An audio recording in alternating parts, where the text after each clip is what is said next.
Good morning.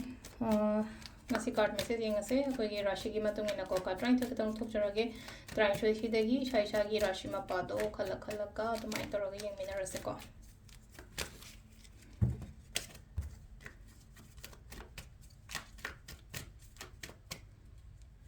Siler ko ahan basida leire ani shu basida leire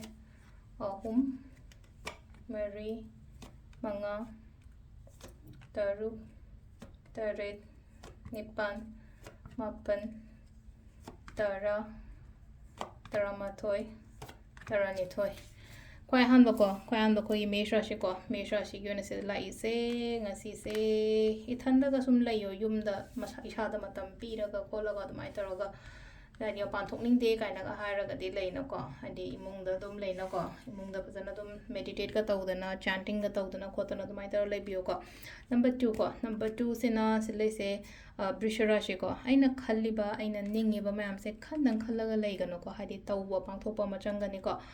Mithun Rashi gina kitang aphaba oina la ngasi gi numit se hadi aphaba changakpa masak thokpa pot kumba kai kumba la pasu ai ko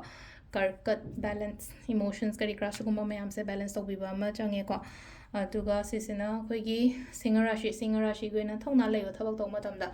kaina gi na success la ko sida thabak ngang to matamda ingonda kana po oina la ko to tula matha katang chaba ko pod mai to la ko brichik phajana hai tar families ke ka punba kotpa mama to mai to gala e atuga next kisina khoigi keno ko dhanu rashi ke na mos dala isa ko aina khalliba aina ningi bodo to ko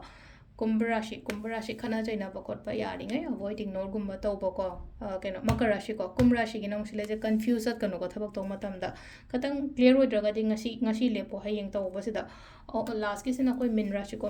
gi na ain leiriba sum nuai ta ba khota ba suguma mayam sida itam tapna tholo poina piri ko adu sida leire koi gi rashi gi keno ko matung ina tarot card reading ma'am thank you